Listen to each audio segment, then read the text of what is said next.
Assalamualaikum warahmatullahi wabarakatuh. Perkenalkan, saya perwakilan dari kelompok 5 akan membawakan materi tentang pengembangan usaha. Materi yang akan kami bahas adalah perencanaan pengembangan usaha, strategi pengembangan usaha, studi kelayakan usaha, dan pengembangan usaha di lingkup teknik. A. Perencanaan pengembangan usaha.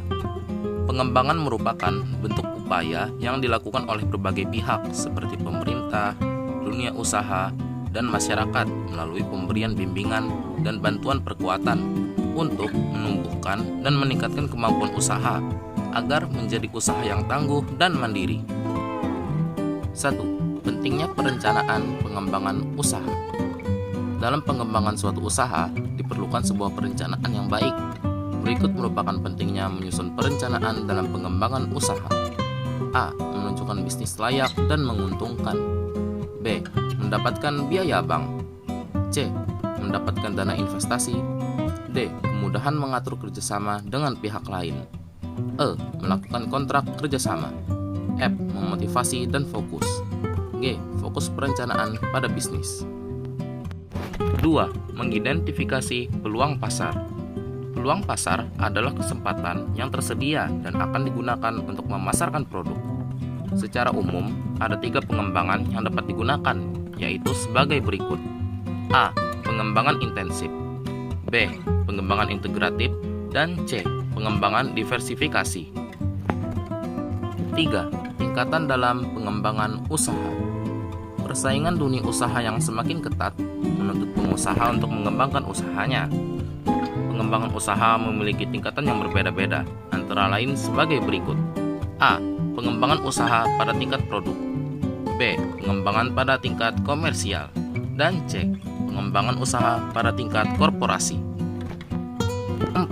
Faktor yang memengaruhi pengembangan usaha. Faktor yang memengaruhi pengembangan suatu usaha antara lain sebagai berikut. A. Faktor kepemimpinan. B. Faktor modal usaha. C. Pembinaan tenaga kerja. D. Mitra kerja usaha. E. Pelanggan setia. F. Lingkungan lokasi usaha. G. Persaingan dalam pemasaran. H. Pemasaran produk. Dan I. Sumber daya manusia. B. Studi kelayakan usaha. Studi kelayakan usaha menurut Kashmir adalah suatu kegiatan yang mempelajari secara mendalam tentang suatu usaha atau bisnis yang akan dijalankan dalam rangka menentukan layak atau tidak usaha tersebut dijalankan. 1. Tujuan kelayakan usaha adalah A. Mengurangi resiko kerugian. B. Memudahkan perencanaan. C. Memudahkan pelaksanaan pekerjaan. D. Memudahkan pengawasan. Dan E. Memudahkan pengendalian. 2. Aspek studi kelayakan usaha. Aspek yang berkaitan dengan studi kelayakan usaha. A. Aspek hukum. B. Aspek pasar dan pemasaran. C. Aspek keuangan. D. Aspek teknis atau operasi. E. Aspek manajemen dan organisasi. F. Aspek ekonomi sosial. Dan G. Aspek lingkungan. 3. Tahapan studi kelayakan. A. Penemuan ide. B. Penelitian. C. Evaluasi. D. Urutan usulan terbaik. E. Perencanaan. Dan F. Pelaksanaan. 4. Lembaga yang membutuhkan studi kelayakan usaha. A. Pemilik usaha. B. Kreditur. C. Pemerintah. D. Masyarakat luas. Dan E. Manajemen. Teknik pengembangan usaha. Teknik pengembangan usaha dapat dilakukan dengan beberapa cara, antara lain 1. Perluasan skala ekonomi. 2. Perluasan cakupan usaha. 3. Pemeliharaan spirit usaha.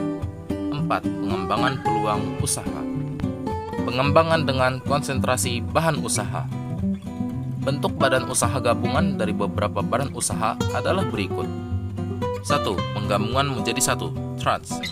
2. Penggabungan untuk tujuan tertentu, kartel. 3. Penggabungan dengan membeli sebagian saham, holding company. 4. Penggabungan untuk belanja, concern. Dan 5. Waralaba, franchising. pengembangan usaha di beberapa bidang. Lingkup teknik. Konsep marketing yang dapat dilakukan usaha di bidang teknik antara lain melakukan promosi, membuat paket produk, menentukan target pasar, menentukan harga pokok produk, dan memanfaatkan media promosi, serta membuat perencanaan yang matang. Lingkup otomotif.